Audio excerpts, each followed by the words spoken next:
My name is Lily Jones. I'm 62 years old. Just a regular housewife who looks forward to evening walks with my retired husband. What I'm about to tell you is about when we celebrated our 25th wedding anniversary, our silver anniversary. It was quite the event, and I think you want to hear about it. Back then, I was working as a magazine editor, and my husband Tom was in advertising. We were both always busy, often leading lives that barely intersected. Thankfully, despite that, our marriage stayed strong, and our daughter Sally grew up to be a straight arrow kind of girl. Around that time, Sally had just started her career, and Tom and I were getting to an age where we were mentoring the next generation at our jobs.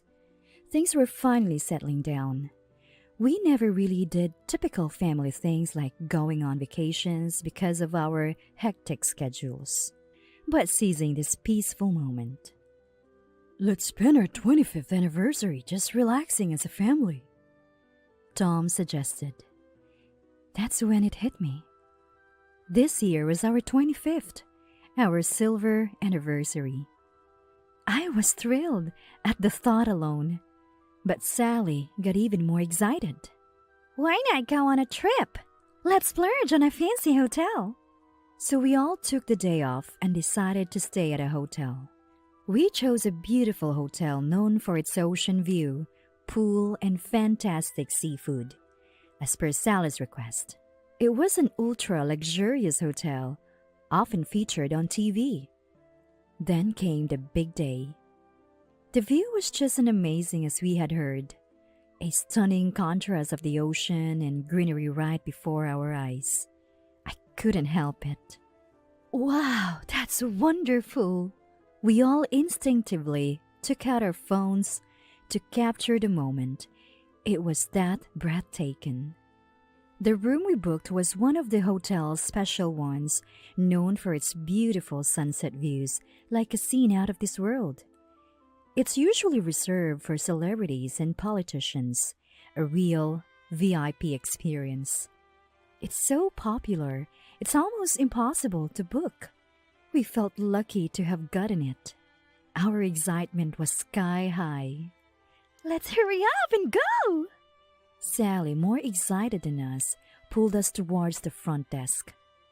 "Excuse me, we have a reservation under the name Jones?" I said to the female staff at the counter.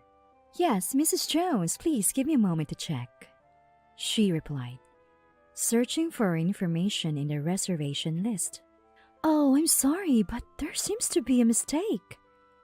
You're Mrs. Jones, correct?" Yes, that's right," I replied, puzzled. She looked back at the list, confused. "I'm sorry, but it seems like we don't have your reservation. We are a reservation-only hotel." "What? That can't be right. We definitely made a reservation." I was shocked, raising my voice in the quiet elegance of the luxury hotel. "Well, we do have a reservation to Mrs. Johnson today." "That must be a mistake in hearing our name. We made a reservation." I was sure of it, because I had made a call myself, and I clearly said Jones. The date was correct too.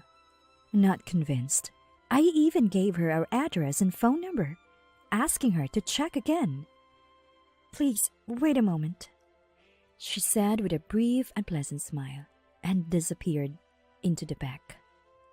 What's with that face? It's creepy, as I'm thinking this. What do you mean?" my daughter asks with a puzzled voice. "It must be some mistake. I made a reservation properly. It's okay." I smile, and so does my husband. "Right, everything will surely be fine," he says, reassuring her daughter with a smile. After all, this is a luxury hotel. They must handle any mishaps with sincerity. "Thank you for waiting. Please follow me," said a woman who appears to be the assistant manager of the hotel, standing before us. I tease my daughter. "See, I told you we had a reservation." with a playful smile. Oh, so it was just a misunderstanding? I was worried there. Both my husband and daughter sigh in relief. This is your room. We try to contain our excitement and high expectations as she opens the door. Huh? Something's... It's different from what we saw on TV. My daughter is the first to speak up. My husband also. Scratches his head. Indeed, it's different from the room we saw in the photos and on TV. I'm sure of it, having eagerly looked through travel magazines countless times. The interior is somewhat similar, but the furnishings seem old and dirty, even from a distance. The only view from the window is of trees and rocky terrain, blocking the light and making the room dark. There's no sea in sight, and obviously, we can't see the advertised sunset. It seems like we'd been given a room on the complete opposite side of what we reserved. Excuse me, is this really a room? I ask. The room you reserved is exactly as booked, was the reply. She replies a bit too firmly, making me feel uncomfortable. I didn't mean to be rude, but did I offend her somehow? Due to the season, the view might be slightly less impressive than usual. If this room does not meet your expectations, we can offer another available room as a special case. Her detached manner makes us exchange glances. If the view outside a hotel is that beautiful, wouldn't any room offer a stunning view? Or maybe, if this is the standard for the best rooms, the others might be the same. Her attitude is also concerning. If we're being seen as troublesome guests, perhaps we should just cancel. That thought crosses my mind. My daughter looks troubled, probably thinking the same. However, my husband says, "We've come all this way, and the view from the parking lot was so beautiful. Surely a different room will offer a better view." He decides to continue our stay. There's some logic to what he says. Thinking about when we can all get together next, it's uncertain. We don't want to miss this special anniversary. After discussing it, the three of us decide to first see the room and then make a decision. The assistant manager, who overheard our conversation, says, "Then I'll arrange it right away." Her attitude from earlier is gone, replaced by a cheerful demeanor. The staff is informed to prepare a room, and we are instructed to wait on the lobby sofas until it's ready. But no matter how long we wait, there's no sign of being led to our room. We only watch other guests check in. I then realize something unpleasant. Other guests are being escorted to sofas by staff carrying their luggage. We've had no such assistance from the start. Is there a difference in treatment? No, it must just be busy. But I'm not the only one with these doubts. Even my daughter, who initially enjoying taking photos and videos inside a hotel. Isn't this taking too long? Are they really preparing a good room for us? She seemed to be getting irritated. Indeed, it's been 2 hours since they said they were preparing the next room. My husband also says, "This is unusually long," scratching his head. I seem to be watching him scratch his head a lot today. It's disheartening. Just then, the assistant manager finally appears. "Your room is ready," she says without an apology for the wait, which irks me a bit. Honestly, just waiting has exhausted us, so feeling irritated is natural. But the thought of finally relaxing in our room with an ocean view and pool brings joy, leaving us with mixed feelings. We follow the assistant manager to our room. Even the hallways we pass through are beautiful. My troubled heart starts to calm, thinking, if we can enjoy from here on, it's all good. But then, we're led through a hallway with a kitchen visible, something like the hotel's backyard. "Oh, is this okay?" my daughter asks aloud. "Shh!" I hush her. I feel the same, but we can't say anything without seeing the room. But can there really be a nice room in such a place? The uncertainty is too much. "This is the room," we are told, as we're led into a small room. There's only a tiny window and a four-legged table in the room. No chance of seeing the sea. With 3 of us and only one bed. It's too cramped to sleep. Stunned, we're left by the assistant manager, who doesn't even bother to explain the room. Please enjoy your stay, She says with formal gestures before leaving. Is this some kind of nap room or something? My daughter's comment makes both my husband and I agree. Seeing the kitchen on our way, it could only be a staff break room. Yuck! There's a tissue on the floor! My daughter exclaims. Sure enough, a crumpled tissue lies between the bed and the wall. After waiting for 2 hours, they hadn't even cleaned the room. This is a bit much. It's too small for 3 of us to sleep. And not worth the price. Let's go complain to the front desk. My husband's words resonate with my daughter and me.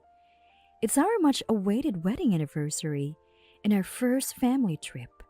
We don't want to compromise even a little bit. It was a good thing we decided to see the room first. Considering cancellation, we head to the front desk. Oh, what seems to be the problem? We run into the assistant manager coming out of the kitchen as soon as we leave the room. We can't even sleep 3 people in that room. We booked a special room with a sunset view, but this is unacceptable. Are you sure there are no other rooms available? The assistant manager's face hardens at my husband's words. What a dilemma! We offered you the best available room. We took time preparing it, and I think the price is fair, don't you? What? Are you kidding me? There was a tissue on the floor. My daughter is the first to express her anger. Well, what can I do? The assistant manager sighs as if it's out of her hands. So are you going to cancel? And then asks. It feels like her true colors are showing.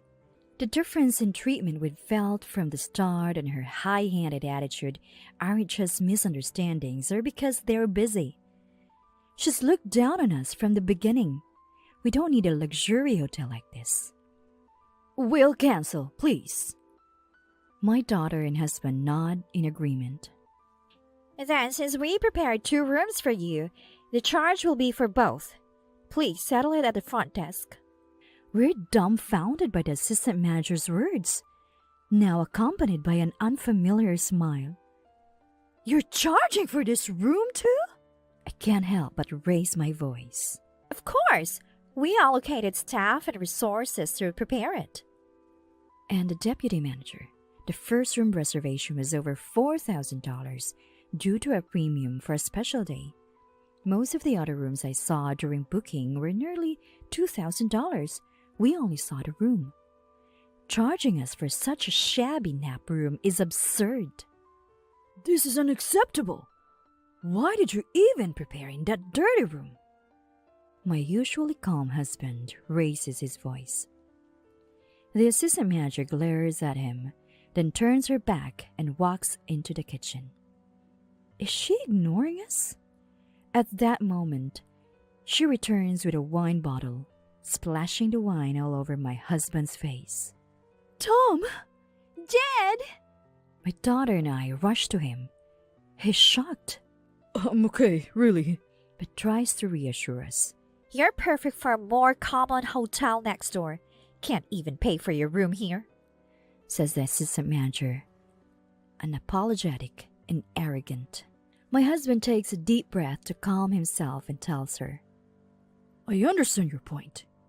However, I'm not satisfied, especially with this behavior. I won't pay now. Send a written request later. We'll respond accordingly. His composure is admirable. But I am sitting. I can't believe this is happening in a luxury hotel. Or rather, is this the behavior of any decent person? It's beyond a lack of common sense. Why should we pay for such treatment? Fighting back tears of frustration, I exclaim, We won't pay for such injustice. We'll make sure this hotel pays for this. I leave the hotel with my disappointed daughter and husband. The assistant manager and others are shouting about the unpaid bill, but I ignore them. It's unjust. Most importantly, I want to leave this place as soon as possible. After all, today is our wedding anniversary. The car ride home is silent. Our excitement turned to disappointment. Sally, send me the photos you took today later. Huh? Sure, but why? They're not happy memories. Won't they just make you sad? No, they're fueling my fighting spirit. My daughter looked puzzled at my words. Hearing our conversation, Lily gets scared when she's serious. My husband says, it's okay. Mom has made up her mind. Just wait, you'll see the answer in time. Back at work, I immediately approach a colleague who works on a weekly magazine. Hey, I've got some juicy info. Interested? With online articles dominating and weekly magazine sales dwindling, my colleague eagerly accepted my proposal.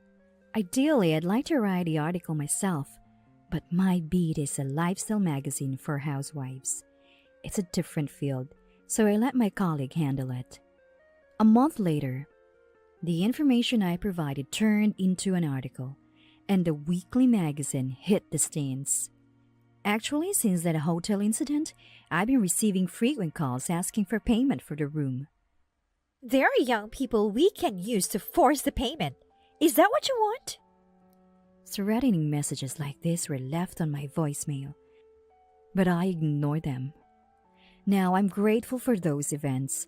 They provided ample material for the article to take down the hotel and for consultations with consumer protection agencies. Famous luxury hotel frequented by celebrities, the dark side of its management exposed. That was the headline of the long article in the weekly magazine. Our investigation revealed that several other victims had suffered similar experiences. Thankfully, we were the only ones to endure the wine-throwing incident. Of course, the hotel hadn't always been this way. Up until that point, it had been a great hotel that lived up to its reputation. It used to be a reputable, genuinely wonderful place until about a year ago when the founder died. After the founder's death, his inexperienced young son became the wealthy young owner and manager, and his wife became the assistant manager.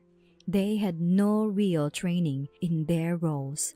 The founder's wife, mother-in-law, tried to educate them, but the son's wife wouldn't listen. Eventually, she even harassed the staff who were fond of mother-in-law. Mother-in-law, already elderly and struggling with health issues, was heartbroken at her inability to properly train her daughter-in-law. She hardly showed up for work anymore, leaving the hotel operations to her daughter-in-law, the assistant manager. This marked the worst management transition, with the new manager and his wife taking control. Since the change in management, the hotel lost its previous thoughtfulness and hospitality, leading to a slew of complaints and plummet in online and magazine ratings. Initially, the complaints were about things that could be fixed with awareness, like lack of elegance or rude interruptions. But the clueless couple ignored customer and employee feedback, and the business gradually deteriorated. Being a hotel that primarily catered to a small number of VIP guests, there weren't many who openly expressed dissatisfaction. This probably suited the couple, but it was disastrous for the hotel. Their ignorance of the basics of business was astounding. In a desperate move to save the faltering business, they resorted to room swapping. They made VIP-only rooms available to a few regular customers each month. Of course, these bookings were always swapped for other rooms, with VIPs still staying in the original rooms. They collected the regular room rates from the VIPs and also charged the regular customers for both the original room and the preparation of the nap room, a shocking strategy. It's disgraceful that such a renowned luxury hotel resorted to this. But perhaps such a distasteful method was all that the ignorant second-generation owner and his wife could come up with. Victims who suffered this mistreatment tried raising complaints on review sites and consulted consumer protection agencies, but they were largely ignored due to lack of evidence and information.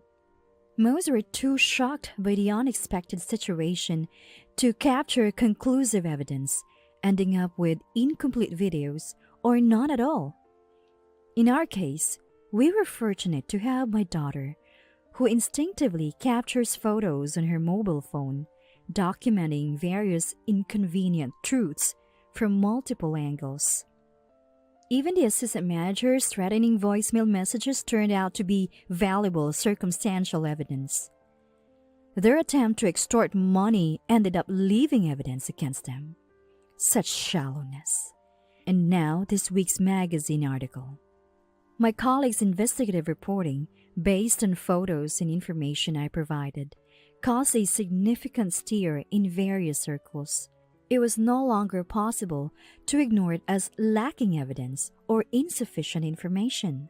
Armed with the article's details, investigation results, and voicemail data, I approached the Consumer Protection Agency. I had been waiting for this moment. Within a week of the magazine's release, government agencies started to take action. Celebrities who had used the hotel commented, "Their treatment of guests were terrible, and I'll never use them again." This further tarnished the hotel's reputation.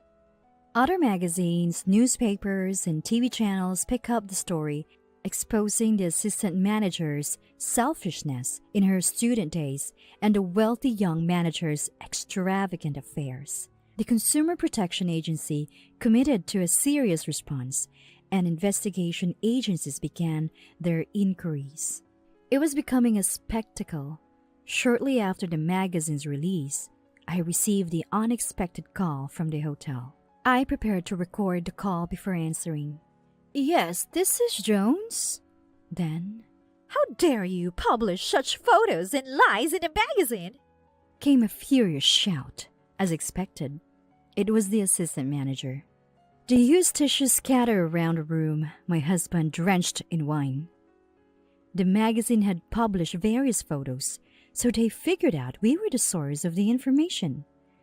But she didn't seem to realize I was involved with the magazine.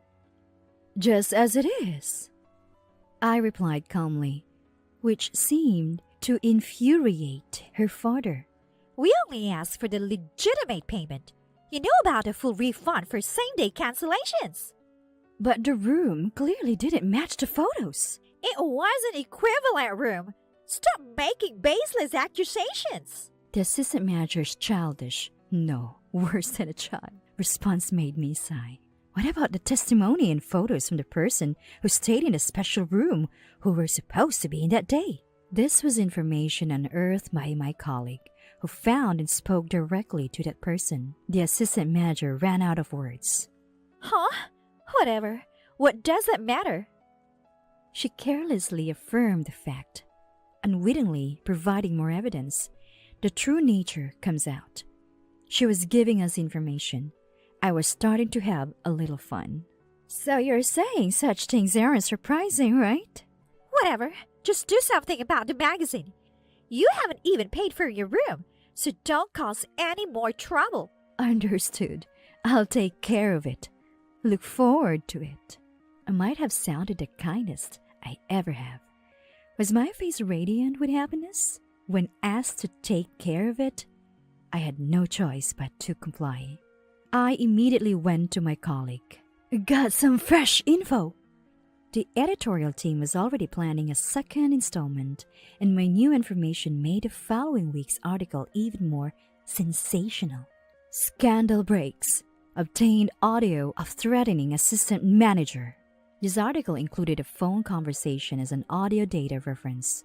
It also featured comparison images of the room we were shown and the actual nap room. I passed the audio to a colleague in TV, and it was prominently featured in a news program. Naturally, they ruined our special wedding anniversary. After the second article was released, I contacted the hotel. After a few rings, Hotel? How can I help you? the assistant manager's voice trembled. They had just undergone an inspection by the Consumer Protection Agency a few days ago. Moreover, victims who had previously remained silent seemed to be preparing a class action lawsuit. With an increasing number of condemnation against the Crook Hotel online, it was no wonder she sounded terrified. Did you read the article I took care of? It was well written, don't you think? I decided to inform her of the reality. What do you mean? She asked back in a weak, breathless voice. I should have mentioned earlier, I work for the publishing house of the weekly magazine. What? You asked me to do something about it, so I did. That phone call you made added depth to our article. What have you done? Because of bottom feeders like you, I am... She retaliated frantically. Seemed she still had some energy. Oh, and I'm recording this call too. Shall we make another article? Think carefully before you speak. After a pause, I heard her sniffling and snorting over the phone. I get it. Please, retract the article. I can't even go outside now because of it. My friends are cutting ties with me. Maybe they were never really your friends. Well, you lack consideration for others. So this is an opportunity to learn empathy. If only she had been more considerate, this could have been avoided. Despite my repeated explanations that an article once published cannot be retracted, she kept begging. Please, I'm sorry. Do something about this article. Apologists won't retract the article, nor will they change the fact that our anniversary was ruined. Have you received a lawsuit from the victims? A trial is coming, right? Time to reflect. Goodbye. I was tired of dealing with her crying, so I cut the call short. My part in this was over. My husband and daughter, having witnessed everything, were pleased. The article helped others too. That's good. A family win. Months later, as I had predicted, the hotel truly collapsed. The lawsuit was a landslide victory for the victims, an expected outcome. Articles exposed the manager's past escapades, and the wealthy young manager and his wife, the assistant manager, divorced. With their faces known widely, the real trials were just beginning. I wouldn't want to be in their shoes, but I wouldn't make such foolish mistakes. A year later, my daughter said, Having that as our anniversary memory is just too sad. She planned another trip to celebrate our anniversary, choosing an even more luxurious hotel than before. She had been saving up little by little, a delightful surprise. By the way, that inferior hotel, the assistant manager scoffed at next door. I visited it later for a feature. When I visited for an interview later, I discovered a surprising fact. An old building, but with well-maintained gardens blending into the scenery, evoking nostalgia.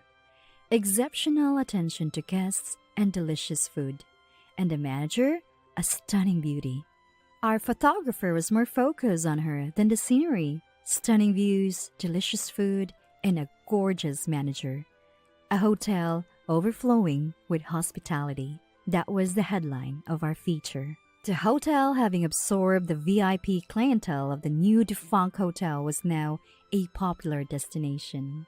My husband and I finally have free time. Our daughter got married, and now we're planning a trip with her family too. Life is a journey. No matter what happens, I'll keep standing up, resiliently traveling through this life. So, where to next? My name is Jaylani. I live with my husband, Theodore. Together, we run a set meal restaurant. This restaurant, named Sunflower, is a place that my grandfather had lovingly maintained for years. It has many regulars from the local area and has been loved for a long time. However, my grandfather, who had always been energetic as the owner, was also battling cancer. I can't just sit around in a hospital room. I'll work at Sunflower until the end. Even as his condition worsened, my grandfather never complained. He kept serving delicious food with a smile on his face, chatting with regular customers. Today, surrounded by his family, he breathed his last breath. My grandfather named me, his granddaughter, his successor for the restaurant. Maybe he had realized his time was near. He left a detailed will, including instructions about the inheritance of the shop. Accepting my grandfather's will, I decided to become the owner of Sunflower. Thankfully, even after my grandfather passed away, the customers didn't stop coming. The employees who had been working for us continued to serve faithfully. Having watched my grandfather's cooking all my life, I was confident that I could continue to serve dishes that tasted just like before. Perhaps it was because I was cooking with all my heart to keep the restaurant going, but the regular customers who were used to my grandfather's cooking gave positive feedback. "This taste! It's just like your granddad's. It feels like he's still here even though he's gone." The regulars were delighted that they could continue to enjoy my grandfather's flavors. Sunflower has been thriving just like when my grandfather was around, and I'm more motivated than ever. However, since my grandfather passed away, my husband has started to show dissatisfaction. "Normally, a man would be the owner of a restaurant. I don't get why you inherited it." "I'm his granddaughter. That's why. The restaurant is in my name, but we're running it together, so it doesn't really matter, does it?" "Well, I guess." My husband seemed to have wanted to be the owner and sometimes vented his frustrations, but I'm the one who mainly cooks. Since my grandfather's time, my husband has mainly been handling the cash register, deliveries, and shopping. An owner who can't cook doesn't quite fit the bill. I could have given in a little and not been so stubborn, but my grandfather had nominated me. Once nominated, I didn't want to disregard my grandfather's wishes. "Jaylani, can I have another one of these?" "Sure, got it." The restaurant is still bustling, and I'm busy every day. Then, one day, someone paid a visit. "Hey, big bro, long time no see." It was my husband's younger brother. This brother-in-law of mine was quite a troublesome character. Despite his age, he didn't hold a steady job and was always flitting about, playing around. To be honest, I found him difficult to handle. Last year, he moved far away, saying he was going to find work, but it seems he quit that job and came back. "Oh, welcome back." Despite this, my husband cherished his younger brother. My husband seemed glad that his brother had returned to our hometown. "I heard the old man passed away. You took over the shop, right, bro?" "No, not me." "No way! Your wife? Seriously? A woman running a shop? That's hilarious." Unaware of the annoyed looks from the customers, my brother-in-law roared with laughter. I felt silly engaging with my brother-in-law and decided to ignore him. "Since we're family, it's free, right?" "Yeah, sure." My brother-in-law ate a large meal, drank beer, and left without paying. That's how unreasonable he is. "Our relatives come here too, but they always pay. It's unfair to make only your brother free, so please charge him next time." "It's fine. He doesn't have money. It's okay to give him a break." My husband seemed to be siding with his brother to the end. After that, my brother-in-law regularly visited the restaurant and ate and drank without paying. Each time, I warned my husband, but he would not listen. Perhaps because I was being persistent, my husband became grumpy and talked less. As our relationship worsened, my brother-in-law started coming to the restaurant more frequently. And each time, he would whisper with my husband in the back of the kitchen. I'm sure they were bad-mouthing me. I tried not to mind their behavior and kept cooking. While glancing at me working hard, my brother-in-law had this conversation with my husband. "Can't we somehow make this restaurant yours, bro?" "The name is in my wife's name, so..." "The location is good. There are many customers. Let's make it your restaurant and monopolize the profit. It must be hard being under your wife's thumb like this." "Well, yeah, but..." My brother-in-law had set his sights on Sunflower and was scheming to make it their own. Taking advantage of our marital strife, he was trying to get my frustrated husband on board. "But how are we going to make it our restaurant?" "I have a good idea." The two began to quietly plot. My husband agreed with his brother's opinion, and they decided to put their plan into action. The next day was the restaurant's day off. My husband left early, leaving me alone. Even though it was my day off, I remembered that the kitchen was dirty. I decided to visit the restaurant and spend the whole day cleaning. When I tried to open the door of the shop, it was unlocked. Thinking I'd forgotten to lock it yesterday, I rushed in, and there were my husband and brother-in-law. "Oh, you're here!" I was surprised because the door was unlocked. "It's our day off today. What are you doing?" As I called out, the two of them smirked as if they were up to something. "Actually, we have something to talk to you about. Since you took over this restaurant, you've been getting too big for your boots and it's bothering us." "I'm not getting big-headed." "No, you are. Don't you think so?" "I do. You're happy because the restaurant's thriving and profitable." "What are you trying to say?" The two of them spoke as if they were making fun of me, which frustrated me. As I showed my angry expression, my husband started to spread out some documents on the table. "I'm sick of your attitude. Let's get a divorce." The document was a filled-out divorce application. Surprised by the sudden announcement, I was stunned. "Huh? What? What do you mean?" I was shaken, unable to understand what my husband was thinking. The first thing that crossed my mind was about the continuation of the restaurant. There are a few employees, but running the restaurant alone after the divorce would surely be hard. "This is too sudden. I don't understand what you're saying. It would be hard for me to keep running the restaurant alone if we divorce."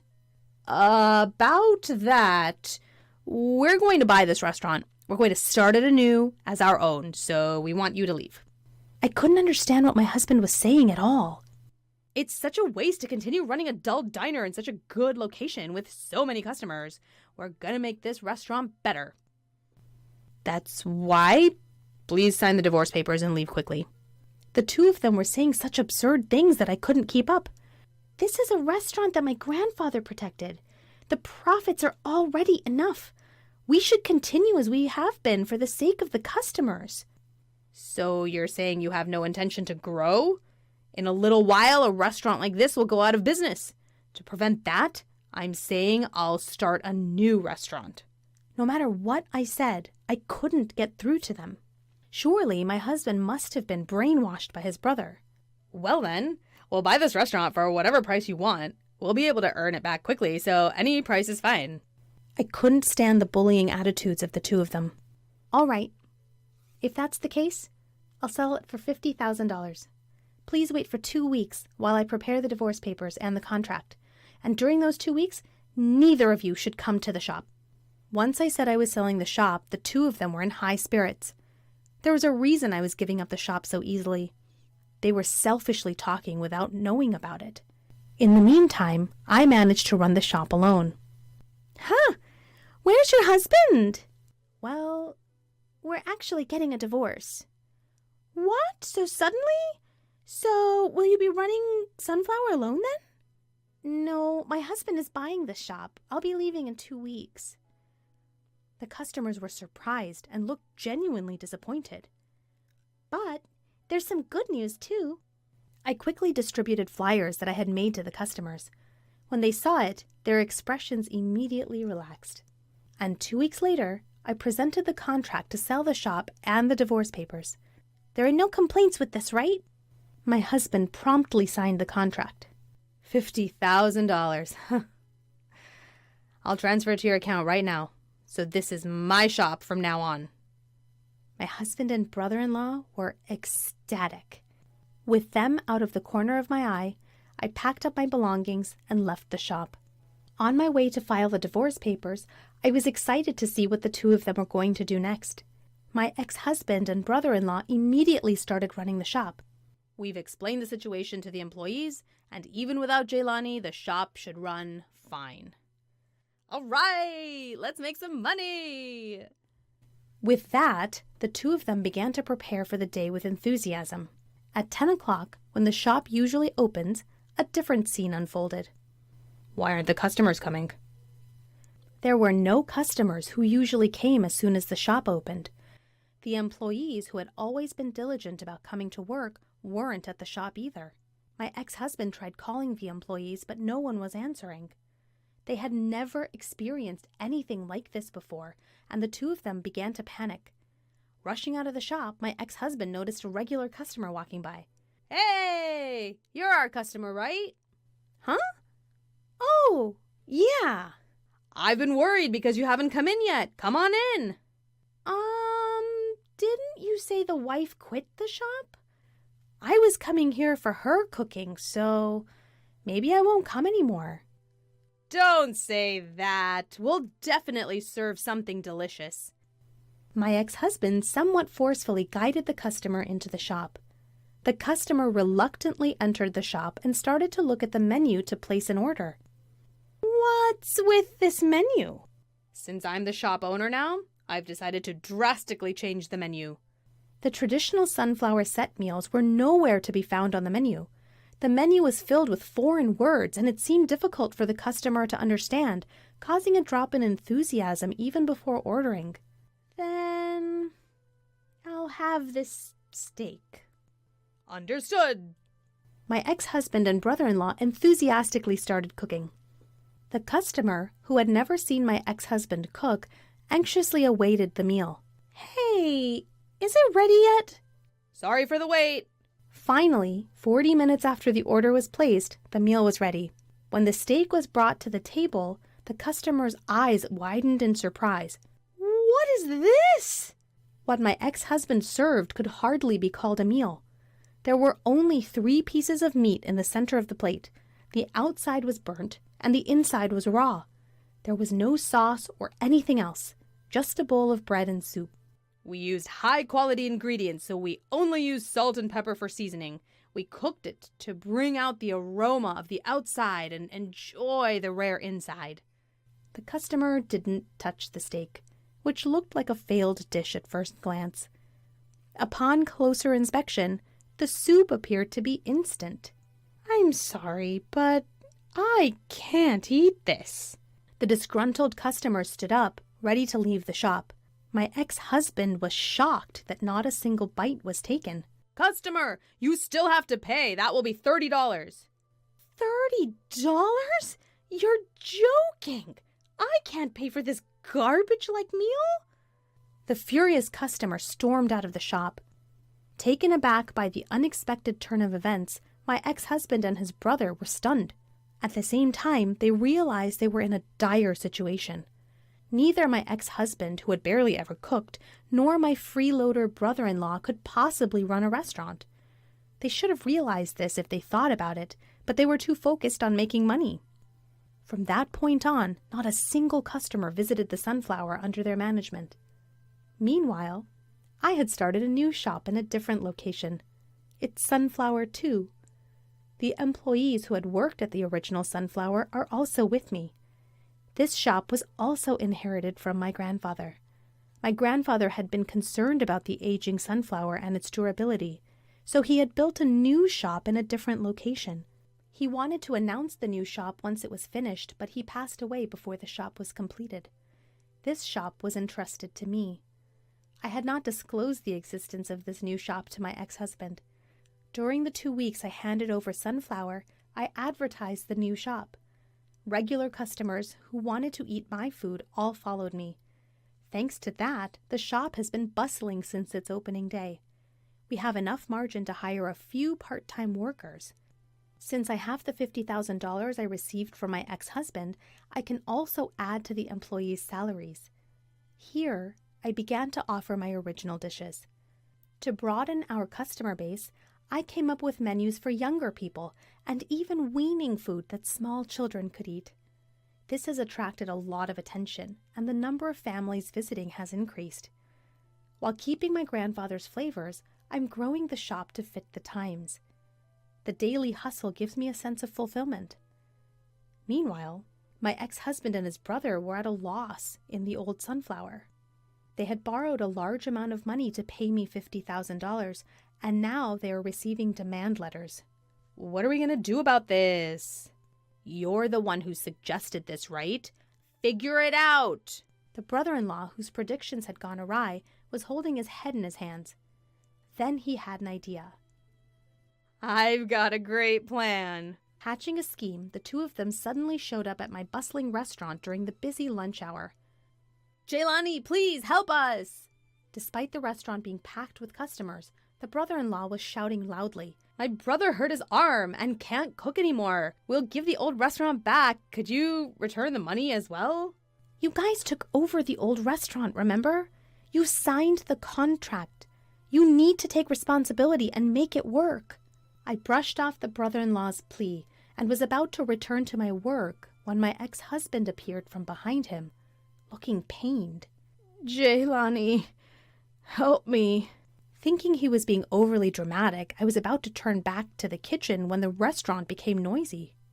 "Whoa! What's that?" That looks painful. Is he okay? When I looked towards my ex-husband, seeing the customer stirring, I was taken aback. His fist was covered in a large bruise. "Are you really injured?" That's what I've been saying.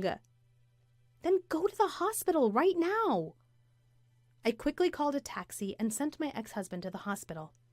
During my lunch break, I went to the hospital to check on him. When I arrived, he was just coming out, apparently finished with his examination.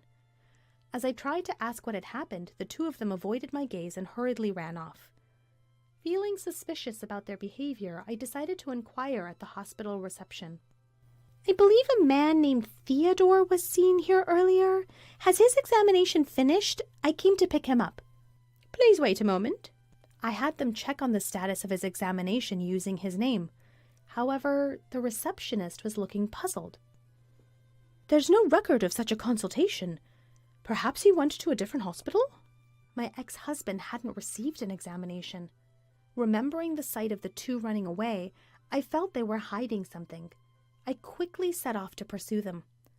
A few minutes of driving later, I spotted my ex-husband and brother-in-law walking. I immediately stopped the car, grabbed my ex-husband's arm, and called out to him. "I knew it!" Looking at the fist of the arm I grabbed, the bruise was completely gone. My ex-husband and brother-in-law tried to run, but I mustered all my strength to stop them. Seeing my furious expression, they quickly calmed down. "Why is the bruise gone? You weren't injured after all." Well, running a restaurant's hard. The old Sunflower hardly gets any customers, so we can't make money and can't pay back the debt. That's why I pretended I was injured and couldn't continue the restaurant to try to get the money back. I'm appalled. You were trying to deceive me with such a childish lie. I let go of the two. "Don't involve me in your affairs from now on. You two figure out what to do with that restaurant." I got back in my car and returned to my restaurant. Through the mirror, I could see the two hanging their heads in shame, which made me feel pathetic. Afterwards, the two quickly put Sunflower up for sale. I think they made that decision to repay their debt, but due to the building's age, they struggled to find a buyer. They received a flood of debt collection letters and were working around the clock. This life suits them, having thrown away something precious due to their greed. As for me, my newly renovated restaurant is thriving even more than before, with sales doubling. One of my regular customers offered to apprentice with me, so now I have a disciple. I often remind him that running a restaurant is not as easy as my ex-husband thought. I want to continue to carry on my grandfather's restaurant for the foreseeable future. "I'm going on a business trip for the next 3 days," he announced. I wonder how many times I've been left alone on the weekends due to such trips. "I'll be late due to overtime," he often said, resulting in countless nights without a family dinner. At first, I thought it was better not to know, but eventually my husband's repetitive actions received what he deserved. My name is Nancy, a part-time housewife at 44. My husband, Paul, is 46, a corporate employee at a certain company. While his work is not bad, he is a man who values his style and appearance above all else. We've been married for 19 years. The year after our wedding, our son William was born, and without any significant issues, our marital life has reached this point. Or so I wish I could say. The reality is that I've spent more than half of our married life being manipulated by my husband's lies. He was always worried about his smartphone. Initially, I thought it was work-related, but I'd occasionally see him typing away, and upon sneaking a peek, it was usually a conversation with someone on an instant messaging app. I didn't pay much attention at the time, but looking back, there were indeed many suspicious points. As his sudden overtime and weekend business trips increased, I began to feel something was off. Several summers ago, my husband, who was supposed to be on a 3-day business trip, returned home with a heavy tan. Why are you so tanned when you were supposed to be in a suit for a business trip? I went swimming with a client. It was part of the entertainment. A bit back at his absurd answer, but at the time, I only thought it was unfair that he had a fun time alone, reflecting how stupid I was. My often absent husband used work as an excuse to leave the care of his parents to me. A few years ago, my mother-in-law became disabled due to an injury, and my husband never once offered to accompany her to her hospital visit. He should have some paid leave, but he would blatantly ignore any calls from her. Thus, I'd have to take time off from my part-time job to accompany her. My mother-in-law was a strict person, possibly because she used to be a teacher of traditional calligraphy. I'm rather scatterbrained and prone to mistakes, so I often found myself on the receiving end of her harsh words. To be honest, I didn't like her that much, and I've discussed this with my husband many times. Could you please accompany her to the hospital next week? Your mother would surely want to see you. I would if I can, but there might be a company trip around that time. What? I've never heard about such a trip. Well, it was decided last weekend. I pressed him about this sudden company trip, but he refused to listen. In the end, I had to accompany my mother-in-law to the hospital, yet again. There was a weekend when my husband was surprisingly home. Our son, who was now in 5th grade, had been performing well in his soccer team, so I suggested that we go watch his game together. Every parent watching the children's game lost themselves in the cheer. Our son coordinated well with his teammates, leading the game solidly, and they achieved a splendid victory. Both parents and children were wildly excited about the team's results, and we, as a married couple, joined hands in joy after a long time. The one who approached us at this moment was a mother of a teammate, Patricia. Patricia was a very straightforward woman, and I quickly became friends with her. We would regularly share updates on our children's troubles, home affairs, etc., and began visiting each other's homes more frequently. My husband also got along well with her. Even if Patricia was still at our house when my husband came home from work, we actually felt glad. Our relationship deepened as friends of our marriage. In this way, we continued to have a family-wide relationship, involving not only our sons, but also Patricia's husband. One day, after several years of such interaction, Patricia suddenly started saying something surprising. I know this may sound odd, but doesn't your husband Paul seem to be pretty popular with women? An old man like him? No way. Well, the other day, I saw a man who looked just like Paul at a restaurant with a seductive woman. They looked really close. Patricia then gave a detailed account of what she saw my husband and the mysterious woman doing at the restaurant. Even I was stunned by what she described. Although shocked by Patricia's sighting, I was at a loss as to what to do about the sudden suspicion of my husband's infidelity. While I was still speechless, Patricia advised me to gather evidence first. You can't just vaguely accuse him of cheating, you need to confront him with evidence. She then proceeded to teach me several methods to gather evidence of infidelity. From then on, I could only view my husband with a suspicious eye, and our marriage became even more strained than before.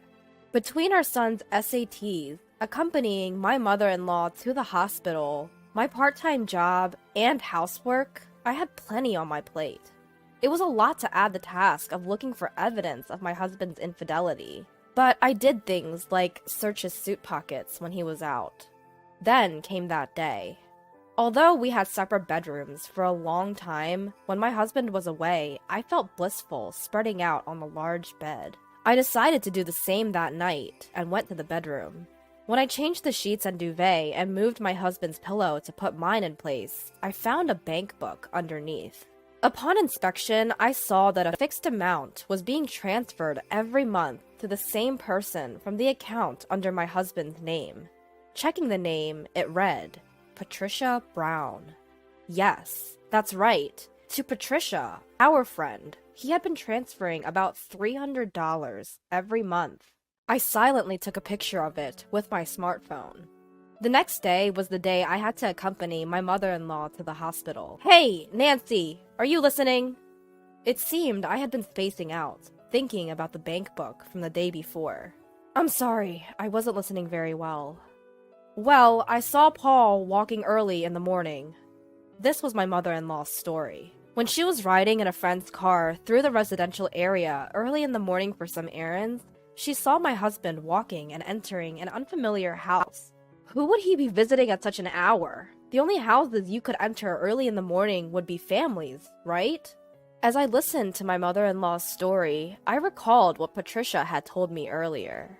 Proof of infidelity. I asked my mother-in-law to give me a general idea of the address in that town. Soon, it was crunch time for our son's college entrance exams, and he was attending cram school every day. The cram school fee was set to be automatically deducted from my husband's account, but I received a notice stating the fee could not be deducted 2 times in a row. I decided to ask my husband about it. The money for William's cram school, they said they couldn't deduct it from the account. Well, can you cover it for now? I'll pay you back later.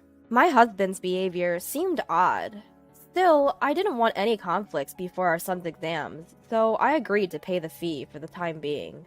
But then the same issue occurred the next month, and I had to confront my husband. I'm sorry, I have some debts that need to be settled. I promise to sort it out next month, he said. But by the next month, our son's college entrance exams would have started, and the cram school would be over. I was disappointed that my husband didn't even realize that. Then, our son's exams were successfully finished.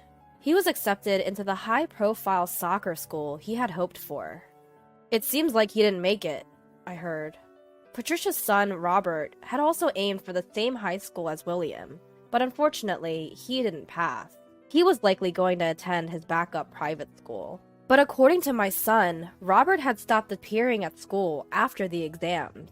He didn't even show up for the graduation ceremony, and I felt awkward contacting Patricia, so our communication ended there. As my son's high school life settled down, I found myself thinking about what Patricia had told me more frequently. There were several instances of my husband's suspicious behavior, and it was still continuing. At this point, I wanted to clear my mind of all the uncertainty, so I decided to seriously confront my husband. First of all, it was Patricia, whom I had stopped contacting for some time. I contacted her. Then she told me something shocking. Do you have plans for this weekend? Why the sudden question? This weekend, I'll probably be on a business trip from Friday. After confirming that, I called my husband's company on Friday. Hi, I was hoping to know the accommodation my husband is staying at on his business trip. I can't seem to reach him on his cell phone. That's strange. We don't have anyone out on business trips starting today. Feeling as if I knew what was going on, I misled the person from his company and ended the call. That night, I got into a car at a prearranged meeting place and headed towards a residential area. I was determined to obtain solid proof. After midnight, a man who looked like my husband and a slender woman got out of a taxi and went into the house. I quickly took a picture. Zooming in, it was clear that the man was my husband, and the woman's face was easily identifiable as well. Gathering one piece of evidence after another, I set the date for the confrontation. It was a few days after my husband returned from his business trip, looking exhausted. I'll be late tonight again because of overtime. Upon hearing my husband's words, I responded with a grin. Our last supper then. Enjoy yourself. There was probably a profound sense of unease in my husband's face from my unexpected smile. He left, scratching his head. Little did he know, stepping into the worst occasion. That night, I hopped in the car again and headed to our designated meeting place. Arriving at the house where I had seen my husband enter with another woman, I rang the doorbell and turned the doorknob. Good evening. Mind if I come in? Startled by the unfamiliar voice, the woman who came out asked, Who are you? I thought my husband was here, I responded, pointing to a pair of men's shoes by the door. Those belong to my husband. I was shocked to learn she was also married. Indeed, there were other men's shoes. Ignoring her, I barged in, saying, "Excuse me." A meal was set up on the table, as if they had just begun to eat. However, my husband was nowhere to be seen. Looking around, I noticed a window leading to the backyard was open. "Got him." Those were the words from Patricia outside the window. Yes, my husband had tried to escape through the backyard when he realized I was there. I confronted my husband and the married woman. "When did this start?" "It's been 1 to 2 years. Really, it's not that long." Listening to my husband justify that a 1 to 2 year affair wasn't long, I responded, 10 years, right? I know it. It's been going on for a long time. With that girl from your office, right? What are you talking about? Upon hearing my words, both Sarah and Patricia twisted their faces in confusion. "I visited your office and spoke to a few people. You know how there are always some friendly, chatty folks who are happy to spill the beans? Well, they were quite kind to tell me everything. The rumors about you and a girl named Sarah. It seems you two were quite famous." "You went to my office? And they told you that?" "Indeed. When I mentioned that it seems like you have been betraying me for the past 10 years, people were all too eager to share what they knew." My husband, trembling slightly, looked lost, as if he was trying to figure out what he should do next. Seeing him like that, I decided to throw him another curveball. "You're shaking, aren't you? How will you manage with what's coming next?" As I finished speaking, the front doorbell rang. Sarah, who jumped up in surprise, rushed to the door, and I followed her. The visitor was Robert, my son's soccer buddy, and Patricia's son. When I invited Robert into the house, Patricia, who was already there, looked surprised and wide-eyed. "You live nearby with your father now, right, Robert? As I understand it, your parents suddenly fell out for reasons you still don't really comprehend. And you've reconnected with our son. You've been talking to me about it too. Let's clear things up here and now." I said this and looked at Patricia. "The woman my husband also cheated with was you, Patricia." Patricia looked at me in surprise and glanced down, unable to meet her son's gaze. Sarah seemed astonished, too. "So it began when you met us, right? Pretending to get along with me while both of you were betraying me behind my back." I quickly wiped away my tears and turned to my husband. "Why were you transferring $300 every month to Patricia? Was it because you were paying her that we couldn't afford William's tutoring fees? How could you take money meant for our son's education and give it to your mistress?" My husband looked shocked that I knew so much, but he couldn't say anything in his defense. In response, Patricia's son Robert said, "Both my mother and you are despicable, dragging their families into this." Robert said that with a disdainful glare at the two before leaving. "It's your fault. You knew you were seeing this woman, and it wasn't about wanting money. You tried to appease me with money, didn't you?" Patricia suddenly broke down, hitting my husband's chest as she cried and accused him. My husband had begun an affair with Patricia while he was still seeing Sarah. Exasperated with this, Patricia had started to hint at the infidelity to me, thinking me as suspicious. My husband was trying to placate Patricia, all the while conscious of the gazes of Sarah and me. Sarah seemed angry, her face red, but I felt myself cooling off. It all started to feel ridiculous. "Are you all crazy? Am I the only one who has to take responsibility in the end? But fine, I don't need a man like this. You two do as you please." I said that, handed the prepared divorce papers to my husband, and continued. "I'll send all your stuff to your parents' house. They'll be charged on delivery, so you'll be hearing from your mother soon." "But I was wrong. I truly cared only for you. Help me." As I tried to leave, my husband, looking desperate, tried to peel off the two women closing in on him and begged me. "Why not ask your mother for help?" I replied calmly, and headed for the entrance. At the door, I bumped into an unfamiliar man. It looked like the Sarah's husband. I left the house with a smile, knowing that the unexpected return of the husband would stir up another row. Afterwards, we divorced.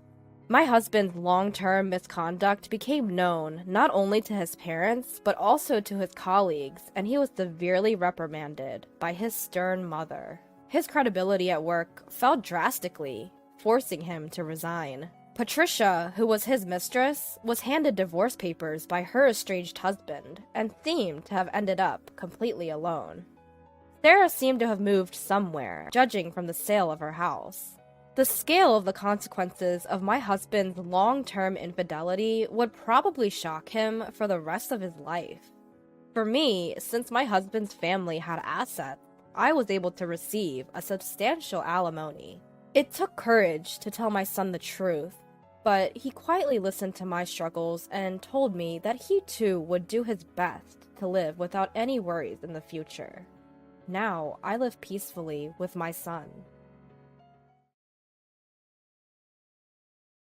I'm Janessa, 26 years old. I've been married to Steve, a year older than me, for 2 years. Steve works for the government, while I work part-time and am financially dependent on him. Our debts are limited to student loans and a car loan. From the start of our marriage, we wanted kids, but it always seemed financially challenging. With our student loans soon to be paid off, we started to think maybe we could afford it. One day, our home phone rang, and Steve answered. It seemed like it was my mother-in-law on the other end. I was doing house chores at that time and couldn't catch the entire conversation, but they seemed deeply engrossed in their chat. About 30 minutes later, Steve hung up, saying he'd discuss it with me. What's up? Anything wrong with mother-in-law? She said that Stella's wedding date is set. Stella is my sister-in-law. We get along pretty well, emailing occasionally. I had heard about her boyfriend, so learning about their upcoming wedding was heartwarming. Oh, really? Finally! When is it? For some reason, Steve didn't seem as thrilled. Well, about the wedding? Did something happen to Stella? My mom wants to contribute to the wedding expenses and is asking to borrow $10,000 from us. Wait, what? Why us? We're not in a position to lend that amount. She mentioned that Stella's fiancé intends to pay for everything without any help from his parents. But mother-in-law wasn't too pleased about that and wants to help out financially. Why would she borrow money from us when they're trying to handle it themselves? In fact, we received $7,000 from them for our wedding. Though we intended to repay it, after an intoxicated relative of Steve's dad caused chaos at our wedding reception, we considered it compensation for the ruined event. We shouldn't lend the money without discussing it first. Recalling our wedding, I remembered feeling upset with my in-laws, especially my mother-in-law, who made comments about my parents not chipping in. With a troubled look, Steve tried to persuade me. We do have savings over $10,000, but it's in a fixed deposit, and it's cheaper to borrow than break the deposit. It's a perspective we both share. Mother-in-law suggested that since Steve's a government employee, he could get a low-interest loan. She promises to repay us as soon as they receive the wedding gifts. But I just don't feel good about getting into debt, especially for this reason. Why should we borrow money to help mother-in-law show off? Moreover, it's surprising to know they're strapped for cash. Steve's dad runs his own business, and though mother-in-law works, I'm not sure about her job status. My sister-in-law has a full-time job. Each time we visit them, mother-in-law brags about her overseas trips, designer outfits, and luxury brands like Chanel and Louis Vuitton. She seems to be living beyond her means, which annoys me. Moreover, Steve mentioned mother-in-law intends to keep this loan a secret from Stella. If you're dead set on this, at least be transparent with your dad and Stella. I don't want to be part of any secrets. Well, I understand my mom's desire to look good. Let's just stay silent on this, okay? Janessa, don't you think you're being a bit too cautious? What? You're saying I'm being narrow-minded? No matter how much she promises to pay back, it's still a significant amount of money. We need to think about this. I was starting to get irritated by my husband's careless remarks. It's not that I dislike Stella. Stella's genuinely a sweet girl. She even stood up for us when that drunk uncle caused the scene at our wedding. I was planning to give her a regular wedding gift. The last time we met, she happily mentioned, "With the wedding reception expenses saved up, we can even go on a honeymoon." The $10,000 seems more for my mother-in-law than for Stella, and that doesn't sit right with me. I get that my husband earns his money, but we kept discussing this for days. He thinks since we won't technically lose out, why not lend it? But I can't stand my mother-in-law's casual attitude about borrowing money. Our talks never end well, and we risk slipping into arguments. This is the first time since our marriage that our views diverged this much. What really irks me about my husband is that if we do lend the money, he needs to explain the situation to his father and sister. But he's clearly reluctant because he knows his mom will hassle him about keeping it a secret. She helped us out during our time, so what's the big deal about lending for a short period? For our wedding, my side and his side split the expenses. I used my savings and the cash gifts we received. His parents covered his portion and later gave them the cash gifts they received from his side. That difference came to about $7,000. It's not about being stingy. That's a burden Steve took on. How does this concern me? He either had no comeback or simply didn't want to argue any further. He went silent. We didn't conclude, and in the days that followed, he kept receiving calls and emails from his mother. Lately, he's been ignoring her calls. "I'm just tired of her constant nagging about money," he'd say, frowning. The more I see him like this, the more I feel it might be worth the $10,000 to cut ties with his family. Finally, on a day off, he decided to visit his parents and sort things out. I doubted he'd refuse, so I said, "If you do lend it, make sure to get a written agreement from her." He came back later that day, looking drained. I got him to sit up and asked how it went. Apparently, while this was my mother-in-law's idea, his dad was on board too. They feel obligated as parents to contribute to the wedding, but they genuinely don't have the money. So they see borrowing from him as a temporary solution, thinking there's no need to tell their daughter. "Why are you so fixated on this?" they'd asked, emphasizing they don't want their daughter's fiancé to find out. They fear it would tarnish their reputation, which makes me wonder what they think of us. Then, my sister-in-law had told me earlier she had saved up money, but it looks like expenses for the venue decorations, attire, and production costs were more than she'd anticipated. Apparently, she's running short. So, she seems to be telling my mother-in-law that she'll pay her back with the wedding gift money and is asking for a loan. I doubt Stella ever imagined her parents would be asking us for money. According to mother-in-law, the amount they're short by is exactly what they were thinking of borrowing from us, about $10,000. Also, it seems there's been some friction between my sister-in-law and her fiancé over the wedding and reception, but it's unclear what the exact issues are. Should we just lend them the money secretly? You know how stubborn Janessa is, right? Wait, I told you I'm not okay with that. Did you not mention my conditions to mother-in-law and the others? Come on. You can see how much of a hassle it'll be if I tell them, right? Why do we have to deal with this on our day off? That's what I should be saying. They're your parents. I'm not even related by blood, so I'm the one getting dragged into this. Don't get it twisted. You really can be cold-hearted. You might say things bad about my mom, but it's not for her own leisure. Can't you understand a parent's feelings, wanting to provide for Stella? Don't you get it? If it's for Stella's sake, shouldn't they have thought about Stella's future way in advance and saved up? And Steve, he borrowed the maximum amount for his student loans because he just went along with what his parents said. Now he's struggling to pay it back. They've been on overseas trips since Steve was very young, and he doesn't even remember most of them. If they had skipped a few trips, wouldn't that have eased the loan burden? The bag mother-in-law carries is worth about $3,000. I don't like hearing bad things about my parents either. My bottled-up frustrations exploded, and I vented it all out on my husband. He'd been yelling with such intensity earlier, but now he's silently looking down. Thinking he might be angry, I took a peek, and he looked pale. "That bag cost $3,000? Really?" I silently showed him the price I found online for mother-in-law's bag.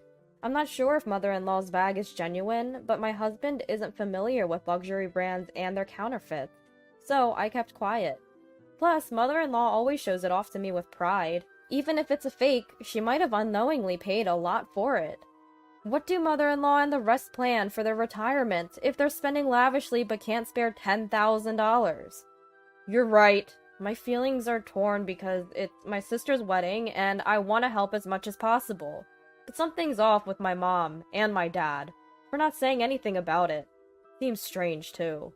In that moment, my husband's perspective shifted completely, and he sided with me. I borrowed his phone and sent mother-in-law an email. To summarize the contents, why is it okay to make your son take on debt if you don't like borrowing from consumer finance? You called my parents cold-hearted for not giving money, but is making your son take on debt and give money kind-hearted? What do you think about not having $10,000 at your age? I understand the benefits of using the mutual aid system, but since my sister-in-law's fiancé is a public servant, shouldn't he be the one to take advantage of it? I wonder if my sister-in-law, her fiancé, and their parents even know about the situation. If they're unaware, how do they plan to recover the wedding gift money? Depending on their response, I'll reconsider my relationship with them. I sent a message articulating all these concerns in a very sarcastic tone. Back in college, I earned a master's degree in law, which seems rather useless in my daily life. But in moments like this, I feel as if I got it just to craft such messages. I showed my draft to my husband, and with his approval, sent it. In about an hour, a reply came. "You dare speak to your in-laws like that? Consider your place. Basically, it's Steve borrowing money, not your place to interfere. You've been married for about 2 years now, and it seems you can't have children. Maybe it's time for some self-reflection on your role as a wife." The condescending tone pissed me off, but there was no direct answer to my questions. Frustrated, I quickly fired back an email. "We haven't legally adopted you, so you're not my parent. Even if you were, I'd still ask what I want to know. My husband and I share our finances, so I believe I have a say in how we spend our money. And as I said, I'll leave the final decision to my husband. We're not struggling to have kids. We're both working and juggling car loans and your son's student loan repayments. So financial stability isn't easy for us right now. We've made plans, so please refrain from interfering. And I don't recall marrying you just to produce a grandchild for you." I've never spoken out against my mother-in-law like this before. I regretted the impulse email a bit, but my husband assured me, "If she says anything, I've got your back." The next email from my mother-in-law read, "You truly are a pitiful person. You think you can corner me with your pretentious behavior? How miserable. If I could turn back time to the day Steve first brought you home, I would oppose the marriage with all my might.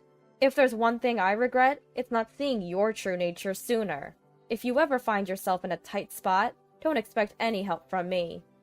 Realizing that any reply would be met with more off-target remarks, I chose not to respond. However, my father-in-law, apparently having seen my email too, angrily called my husband. "That arrogant, uneducated little girl! She's not our daughter, and we're not her parents. What was that email all about? Just because we've been polite, she thinks she can get carried away. Maybe it's because your story doesn't add up. Don't you think Mom's perspective is a bit off, Dad? I assumed your business was doing well, which is why Mom could afford all her luxuries. But now look where we are. Forget Stella's wedding costs. Shouldn't you two discuss your future plans more thoroughly? Otherwise, financial issues will just keep popping up. You're still under her influence, aren't you? Do you remember who raised you to be who you are today? Was it not me and your mother? You know, I only said it because I'm worried, right? We have our own lives to think about, and we can't always be there to help. If you're gonna act like this, Mom and Dad, we might not visit for a while." With that, he hung up with a puff. "I feel bad for dragging you into this. I never meant for you to turn against your parents like that." "No, it's okay. I grew up with them my whole life. There were things I didn't notice because I thought it was normal. It's good to have some clarity now. I'm sorry for dragging you into this mess." "It's alright, as long as you're okay." We decided there was no point in arguing anymore. The wedding was getting closer, and thinking about my sister-in-law, who had no idea and probably thought our parents would help, we decided to tell her privately. So I reached out to her to meet up. Turns out, she had no idea about any of this. I had no clue things were this way. I didn't know Mom was struggling financially. I mean, I thought she was a bit careless with money, but she works too. So I assumed she was just managing her spending money. I'm sorry to bring this up. especially with the wedding around the corner. But if you need it, we're willing to lend you the money directly. Just let us know. No, that's too much. My husband hates debt, even the loan for the car we're using. He wanted to pay it off in full. If anything, we'll just get a loan. There's no need to borrow from you and Steve. We've had some disagreements about the wedding preparations lately, and if he found out about this, it'd just make things worse. Our budget is tight, but we'll try to make do, even if it means crafting things ourselves to save money. Well, if you need any help with things like a welcome sign or something, Steve and I can help out. Just ask. She thanked us, and despite not knowing about it before, deeply apologized for her mother's actions. It was tough to see her feel so guilty. As the wedding date neared, my mother-in-law contacted my husband. Apparently, she had said she might not attend our sister-in-law's wedding. I always wondered how my brother would explain to the relatives why she didn't attend. It would surely raise eyebrows. It's a shame because I was really looking forward to seeing my sister-in-law in her wedding dress. But I can't bring myself to apologize and go. It's just how it is. I'll ask to see the photos later on. A few months after that, we returned the $7,000 difference in wedding expenses to my mother-in-law and father-in-law. While our relationship hasn't ended completely, my husband, who often relocates for work, got assigned to a place far from his parents, so it's less likely we'll interact much anymore. On the wedding day, when my sister-in-law and her husband realized we weren't there, she confronted mother-in-law. She admitted she told us not to come. I'm not sure how the story got around, but her husband, who knew nothing about this until then, was furious. It seems he's developed quite a disdain for his in-laws. They always wanted the couple to live with them eventually. It's a sad outcome for them, but they brought it upon themselves. Looking back, maybe the reason they spent money recklessly, buying branded items and taking frequent trips abroad, was thinking they'd be supported if they lived with their son. Perhaps they borrowed money from us for the wedding expenses to keep up appearances, and told the fiancé to make sure he never found out. One day, when my husband and I were discussing this, my sister-in-law called me. Stella, it's been a while. What's up? Hey, Janessa, long time no talk. I heard from my brother about your move. I wanted to send you a little something to celebrate. Is your current address still good? Aw, you don't have to do that. But thank you. We're moving in a few weeks, so this address is fine. I'll email you the new one later on. Please do. You never know when a blessing will come, but we're hoping for one soon. As a seasoned mom, you'll have to share some tips with me. Yes, we were finally expecting a baby. Absolutely. Reach out if you need anything. I will. Take care. I don't have any siblings, so having such a sweet sister-in-law makes me feel truly blessed. With one more family member on the way, I touched my belly, feeling motivated for the future. My name is James Brown. I'm in my late 20s, a typical age for having a full-time job, but due to certain circumstances, I'm currently juggling multiple part-time jobs. The main gig I've got is at a restaurant. Being a part of a well-known chain, the place turns tables fast, making it a hectic work environment, but that also makes it fulfilling. Above all, it's thanks to this job that I met her. My first ever girlfriend, Melissa Miller, happens to be the daughter of the owner of the restaurant where I work. Melissa chose to work at the restaurant because her father owns it. She never hid that fact. However, the rest of the staff misunderstood Melissa. They assumed she was just a spoiled rich girl dabbling in a part-time job for fun. As a result, they gave her only easy tasks and treated her cautiously so they can avoid upsetting the boss's daughter. Melissa seemed to hate that approach. Eager to show everyone that she was different, she proactively asked questions about what she didn't understand and took the initiative in her tasks. Her hard work paid off in a month and everyone recognized her efforts. Now, no one treats Melissa partial. I once wondered why someone as charming as Melissa, both as a person and a woman, chose to be with a guy like me, and I asked her. She blushed and confessed shyly, "You were the only one who never changed your attitude towards me from the start. Your guidance was strict, but I thought of you as the most trustworthy person." I'm the one who asked, but I remember with fondness when I heard it. Being drawn to Melissa, who was honest and diligent, seemed like a natural progression. We've been on countless dates. including our shifts at work. We were together almost every day, and my feelings for Melissa grew stronger with each passing day. Fortunately, she said she felt the same way. I doubt there will ever be a woman more ideal than Melissa in my future. More than anything, I don't want to hand Melissa over to someone else. With that in mind, I proposed to Melissa, although I thought I won't make it. But to my surprise, Melissa nodded, tears streaming down her face. We decided to meet each other's families in preparation for our future. First, we were going to meet Melissa's parents. Melissa's home was exactly as I imagined, a standalone house that screamed wealth at first glance. The garage was filled with famous foreign cars. I suddenly became conscious of what I was wearing. I thought I chose the best outfit from my wardrobe, but I'm not sure if it will be acceptable to Melissa's parents. James? I snapped back to reality when Melissa called my name. I muster up some courage to counteract my self-doubt. I tell myself that maybe Melissa's parents are not the kind of people to care about such things, as I follow behind Melissa. In the living room we're shown to, there's a woman who looks a lot like Melissa and a stern-looking man waiting. I assume they must be Melissa's parents. I brace myself internally, look them straight in the eyes, and make my introduction. My name is James Brown. I've been dating Melissa. Thank you for providing this opportunity despite your busy schedules. My voice cracks from the nervousness, but I wait silently for their response. Well, it's best to get things like this done sooner rather than later, replies Melissa's father. I respond to his voice and lift my head. But contrary to my expectations, his gaze was cold. I feel the same cold gaze from Melissa's mother, too.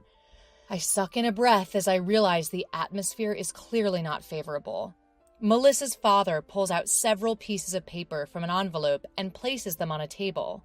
Just as Melissa and I are looking perplexed, her father speaks up. We've done some research on you. What? Melissa regains her composure and confronts her father. What does that mean, Dad? Her father responds with a matter-of-fact expression. It's only natural to look into the man who's going to marry our precious daughter. I heard from the manager of the diner where Melissa works about your reputation. Immediately, I had a bad feeling. I knew the manager wouldn't say anything good about me. He seemed to hate me since long before. I think he was jealous because I was reliable to the other staff and because I was dating Melissa. As expected, Melissa's father looked at me with contempt. We heard you're incompetent at work and have no prospects of becoming a full-time employee. Also, we heard that you're poor and juggling multiple part-time jobs. Melissa's mother looked me up and down with a sneer. We can't possibly entrust Melissa to someone like that. I could feel my face getting hot with embarrassment. Melissa tried to interrupt with anger, but I hurriedly stopped her. Although I appreciate Melissa's feelings, the fact that I'm living off a part-time job and don't spend money on clothes or appearance is true. I opened my mouth to somehow salvage my reputation, but Melissa's father beat me to it. Surely you're not still thinking you can marry Melissa. As I was lost for words, Melissa, who couldn't hold back anymore, spoke up. No matter what you say, Dad, I'm going to marry him. What are you saying? There's no way you can be happy marrying a poor man like this, retorted her father. But Melissa stared back at him and responded, It doesn't matter if he's poor. I'm going to work too, Melissa defended. At Melissa's words, her mother let out a shriek. What? You plan to let Melissa work even after you're married? Enough, Mom. It was my decision to work together. Neither of them would listen to Melissa. Melissa's father probably blames me for everything. He glares at me as if I were his mortal enemy. I get it now. You're just after a free ride, aren't you? Just what kind of family did you grow up in? I'd love to see the faces of your parents. Upon hearing her father's words, I could feel my blood rushing to my head. Before I knew it, I spoke up.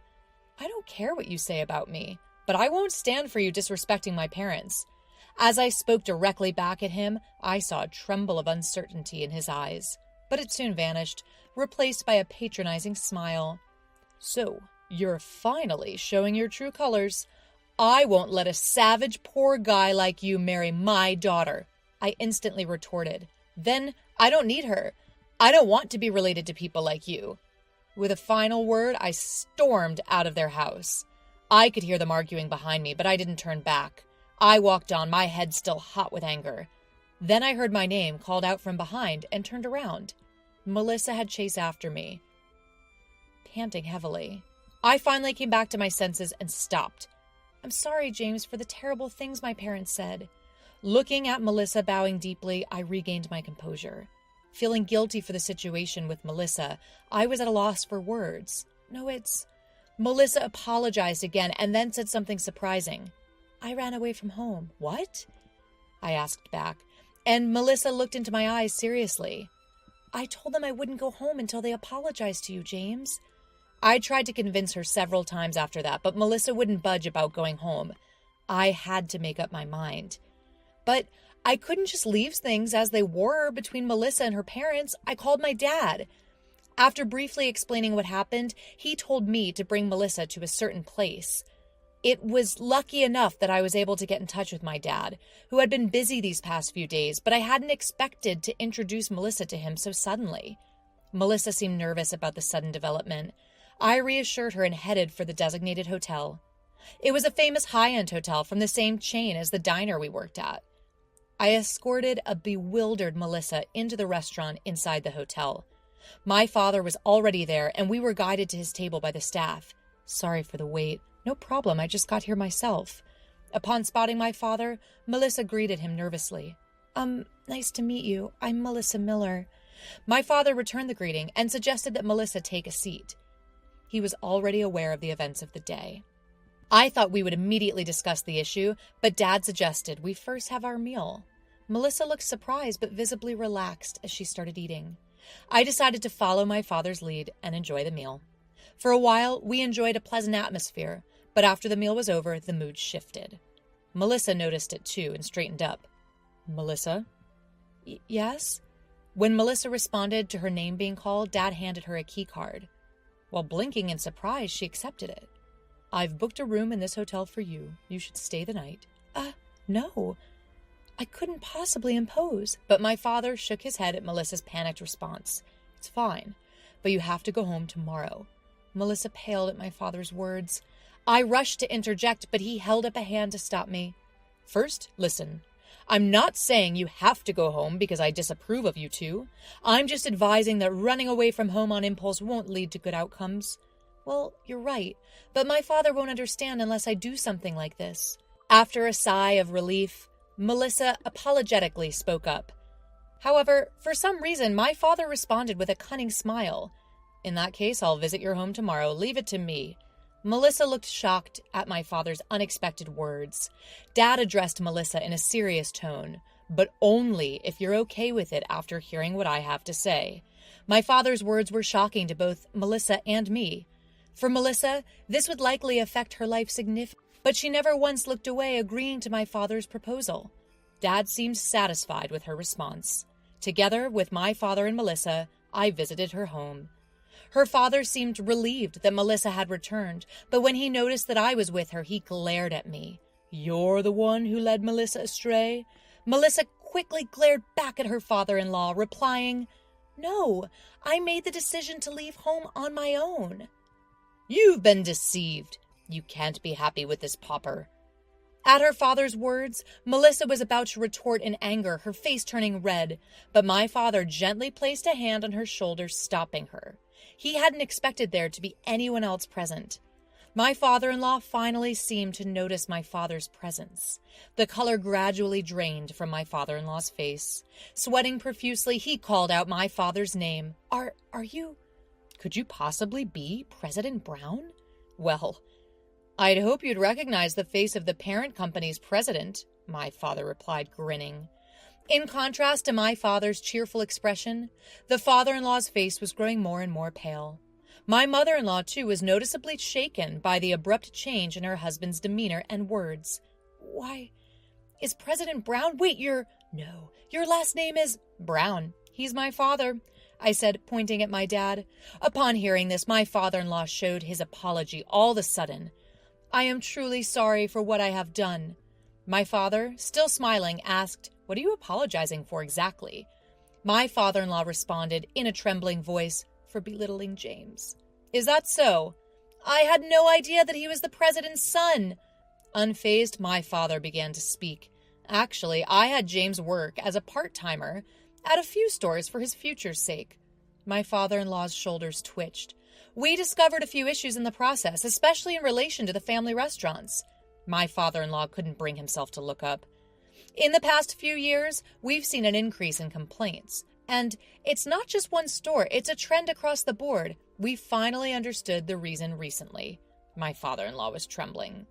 It seems that the full-time employees, especially those in positions of power, aren't doing their work, pushing it on to the part-timers instead. Even though there are enough people, the work isn't getting done. What is worse, the management seems to be hiding this up. I nodded in agreement with my father's words. I've pointed out the issue to the manager several times in the past. The situation improved after Melissa came along, though. My father-in-law glared at me, face flushed with anger, but noticing Melissa's gaze, he hurriedly looked away. Melissa was giving him a look of contempt. My father continued, speaking calmly. We've also confirmed that you've been making various deals behind the scenes with those people. Is that right, ma'am? Suddenly, called out, my mother-in-law's shoulders shook. Yes? Haven't you noticed that his finances have been suspiciously good these past few years? My father's question made my mother-in-law gasp, her face showing sudden realization. Come to think of it, wait, you don't mean... My father-in-law, going pale, couldn't say anything. Melissa delivered the final blow. You're the worst. My father-in-law was left speechless, looking stunned. My father then delivered his verdict. You're going to resign the owner. The official resignation order will be issued next week. For the sake of both of you, I'll keep the details private. But if you want to stay with the company, you'll have to start from scratch. Take your time to decide. Leaving Melissa's parents in their shamed silence, my father and I left their house. Eventually, my father-in-law chose to remain with the company. After I quit my job at the diner, Melissa became the manager and my father-in-law started working there as a regular staff member. Under Melissa's watchful eye, my father-in-law probably won't be able to pull any tricks. As for me, I'm currently working as the head of the HR department at our company's headquarters. I occasionally make appearances on site. Of course, that includes the place where I used to work. Melissa, James. When I stopped by after work, Melissa and my father-in-law, who were tidying up after closing time, were there. My father-in-law was worrying about my mood. With a wry smile, I spoke. There's no official announcement yet, but Melissa's name has been mentioned as the next CEO of the diner. Of course, it wouldn't be immediate, and there will be a lot of things that you won't understand. My father-in-law, surprised, looked at Melissa. Melissa nodded in response. Watching them, I continued. So, I'd like you to start teaching Melissa a little bit from now on, and in the future, I'd appreciate it if you could support Melissa. It'll be tough for her to handle everything alone if we have a child. When I mentioned having a child, Melissa returned my comment with a happy smile. I looked at my father-in-law again and said, Of course, if you refuse, that's fine. In that case, we'll ask the acting CEO to take over. As I said that, my father-in-law hurriedly bowed his head. No, I'll do it. Please let me. Surely, there would be things he'd need to hear from the current CEO, as his approach would be different from the time my father-in-law was in charge. But, depending on my father-in-law's willingness, he might be able to step up as the CEO again until Melissa takes over. Seeing my father-in-law's determination to face his job seriously, both Melissa and I shared a smile.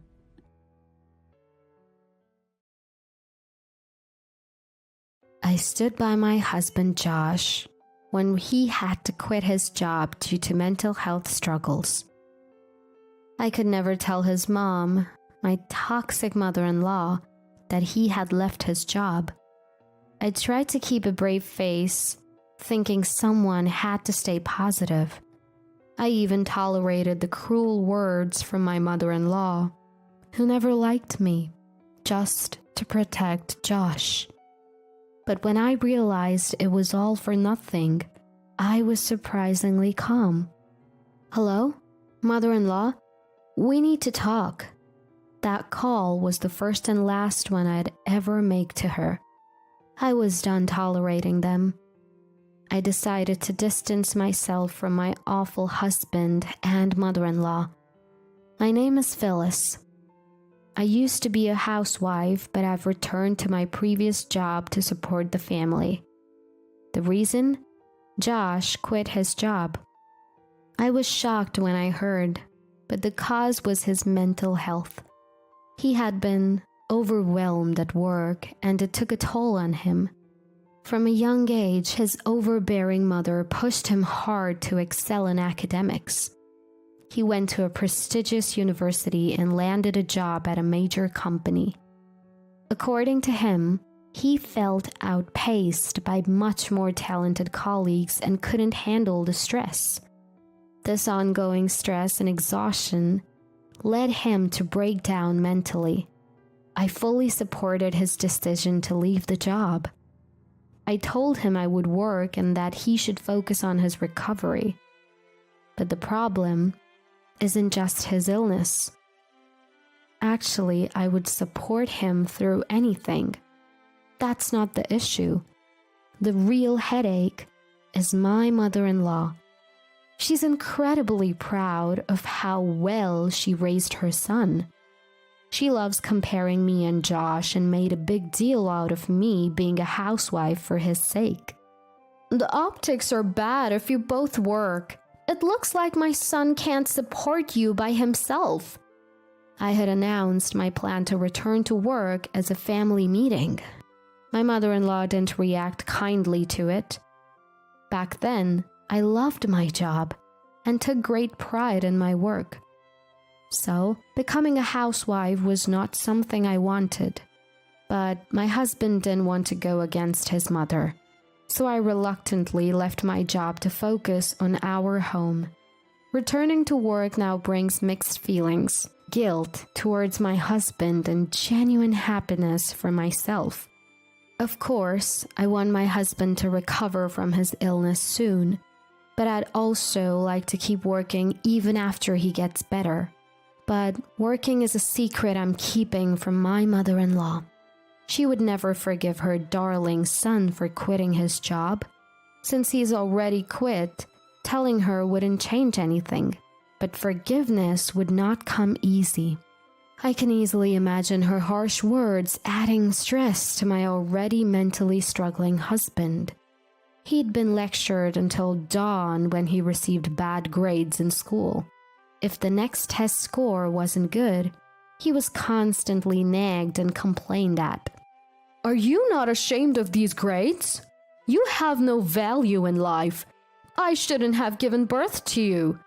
He was raised with these kinds of constant insults. In modern terms, she would be what we call a toxic parent.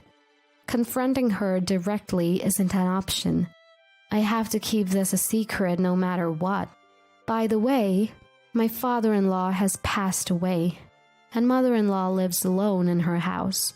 We're not living together, so she hasn't found out yet, but if she realizes I'm not home during the day, she's likely to take some action. Living with this anxiety, I've been working every day. 3 months into my secret employment, a message from my mother-in-law finally arrived. Are you out gallivanting every day lately? She didn't tell me how she knew, but she probably heard it from a neighbor. So I told her I was attending cooking classes. I thought this was paint me as a devoted wife, trying to better herself for her family and husband. But the mother-in-law was different. You're just a gold digger. You never did housework before, that's why you have to take a cooking class. It seemed like no matter what I said, mother-in-law would only respond with snide remarks. Your mom didn't prepare you for marriage, huh? Oh, right. She worked too. You were raised by a mom who couldn't even manage the household. I can tolerate being insulted, but I won't sit idly when she badmouths my parents. My mom balanced both work and housework just fine. Me taking cooking classes is entirely my own shortcoming. From the perspective of mother-in-laws everywhere, my comment probably lacked charm. But there are lines that just shouldn't be crossed. Needless to say, mother-in-law heated up even more and gave me an hour-long lecture. Since I was advancing my work on the computer, it wasn't too bad. Occasionally I got scolded for not reacting properly. But if I took everything she said to heart, I'd be the one losing it. I don't have time to feel down. Soon, mother-in-law started calling me more frequently. I've informed my workplace and got permission to take her calls. But honestly, it's a hassle. Also, I sometimes travel for work. Whenever I'm away, I tell her it's a business trip. Apparently, she doesn't approve of that either. Stop gallivanting with my son's money. You're supposed to be supporting him, not acting like a jobless housewife. I wanted to ask what more could I possibly do to support my husband, but I simply nodded. Arguing with someone like mother-in-law only wastes more time. Of course, I do argue when it's unbearable, but nodding and listening is quicker. I make sure my voice sounds like I'm seriously listening so she doesn't accuse me of being insincere. But the daily calls started to get to me, and stress began to pile up. After work, I came home and sighed as I sat on the living room sofa. I tried not to show my exhaustion in front of my husband, but at that moment, I didn't realize I really didn't have the energy to keep it together.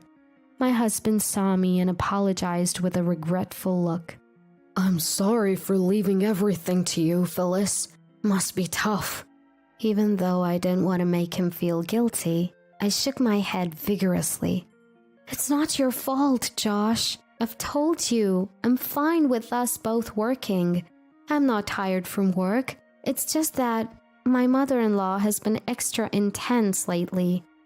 I answered with a laugh, but if anyone knows how relentless my mother-in-law can be, it's my husband. He opened his laptop saying he'd look for a job soon.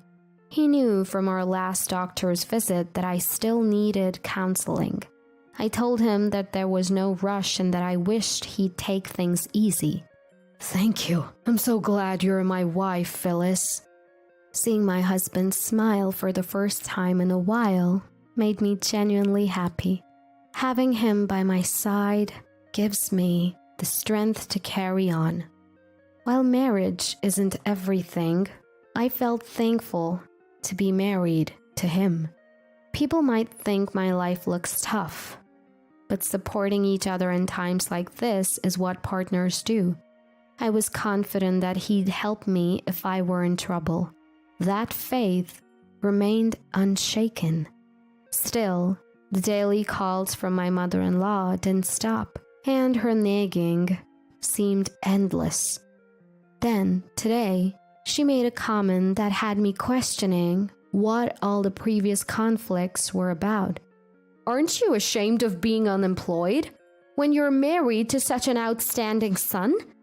Hearing those words, I was flabbergasted. Weren't you the one pressuring me to be a housewife? I wanted to say that, but decided to hear her out first. Apparently, she felt humiliated because a friend's daughter-in-law, whom she sees as a rival, has a thriving career. People are working women now. Being just a housewife is so outdated. When her friend said something like that, it seems my mother-in-law felt mocked. It's absurd how easily she changes her opinions, and honestly, it's frustrating. I pitied her for being so shallow. At the moment, I hesitated whether to confess that I was working. But given her personality, she'd argue no matter what I said. Plus, being honest about why I'm working probably wouldn't work either. I had planned to talk with my husband later to correct the mistake about me being unemployed. That day, I was so stunned by what my mother-in-law said that I went home without telling my husband when I would be back.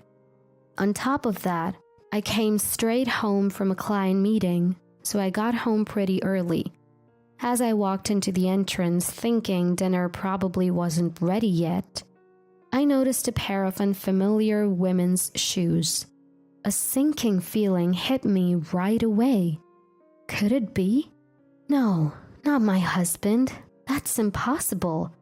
But then, as if mocking my thoughts, I heard my husband's voice and a woman's voice coming from our bedroom. No word from my wife, so you can stay a bit longer. Oh, right. Want to go shopping for our date the day after tomorrow?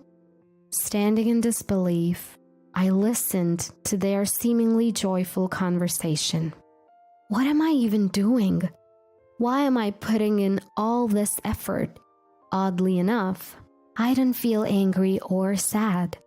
Probably because my emotions hadn't caught up yet. Despite the alarms going off in my head, my body remained calm. I silenced my work phone and set it to video mode. Then, I discreetly positioned it in the entrance so it would capture their faces, making sure they wouldn't notice. Quietly, I left the house and locked the door behind me. I sat in a cafe a short distance away and texted him that I'd be home soon. He's probably frantically sending her home right now, I thought, surprisingly composed. Am I messed up? How can I stay so calm at a time like this? Did I ever really love him? I wonder why I was able to stay so calm. Maybe I should have gone into the bedroom where the husbands were at the time. Questions flooded my mind. And then, before I knew it, I was sobbing into my coffee at the cafe. People around me must have been startled. A woman past 30, crying quietly to herself. But I didn't care what anyone thought. I didn't have the luxury. What was this all about? What am I to my husband? It was truly, painfully sad. My heart ached so much. I wondered if anything could be more painful. About 30 minutes later, I stopped crying and, with shaking hands, called the psychiatric clinic my husband was supposed to be attending.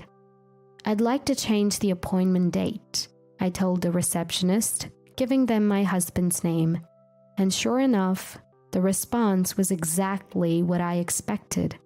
He hadn't made any appointments. In fact, he hadn't been to the clinic since his initial visit. I came back home pretending nothing happened. My husband, looking guilty and downcast as always, welcomed me. He looked so happy just a while ago. I held back the words that almost slipped out.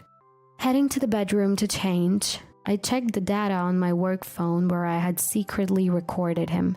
His friend was in the footage. This guy is married too, I muttered, and for some reason I laughed. I then called my mother-in-law. I won't work anymore and I will never listen to you, I told her, cutting off the call. Within 15 minutes of me getting changed, the intercom buzzed. As annoying as it was that she showed up like clockwork, things were going just as I had hoped. My husband reluctantly answered the door, and a furious mother-in-law stormed in. Jobless freeloaders out! I never accepted you as my daughter-in-law! Give me back my son! Mother-in-law, inconsistent as always, was fuming. I showed her the video I had just recorded. You see, my husband was having an affair at our home. Feel free to take him back. I'm planning on divorcing him anyway. My response seemed to please her more than it shocked her. I'll overlook the affair. A divorce is excellent. Come on, Josh, let's go home. My husband, his arm grabbed by his mom, vanished from our home. He looked like he was about to cry, but honestly, the one who wanted to cry was me. Alone in the room, I broke down again. It was okay to cry my eyes out today. Otherwise, I felt like I would break. I might have initiated the divorce, but it's incredibly sad. Happy memories flooded my mind. Had I jumped to conclusions? But I couldn't take it anymore. How many times had he snuck her into our bedroom without my knowing? How much had I slept through it all? The more I thought about it, the more I was convinced that I had done the right thing. Before I knew it, it was morning. I took the day off. I didn't want to see my husband's stuff anymore, so I hurriedly packed his belongings and sent them to his parents. Immediately after, I contacted the property management and terminated the rental agreement. I couldn't live in a home where he had brought his mistress. The next week was a whirlwind of lawyer arrangements and compensation claims. I might have crumbled if I were alone, but I had the full support of my family, friends, and co-workers. I managed to keep going. Today's the day I get divorced from my husband. As I walk into the lawyer's office where we had agreed to meet, my husband and my mother-in-law are already there. As soon as I enter the room, my husband pleads, saying he doesn't want a divorce.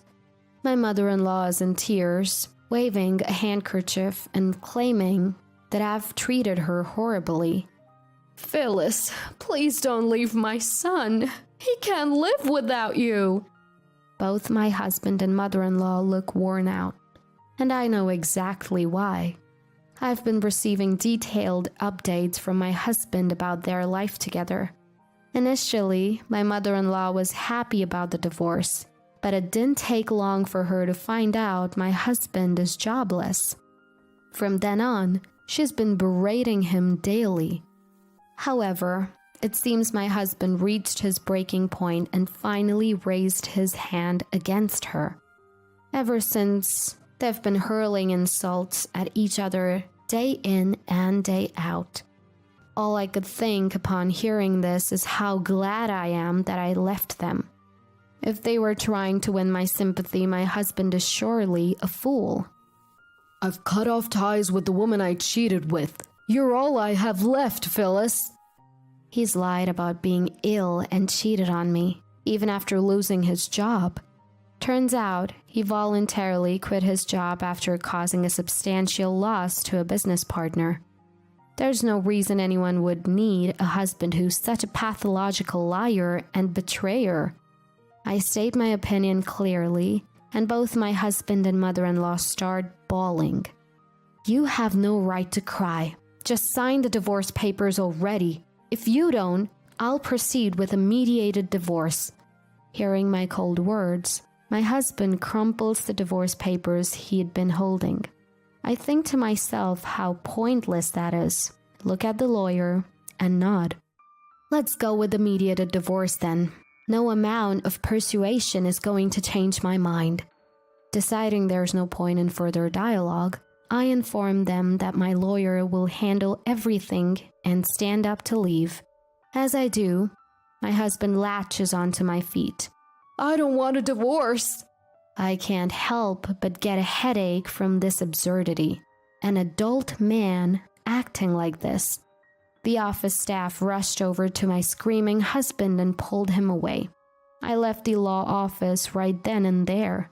His cries still echoed down the hallway of the building, and I heard his mother berating him too.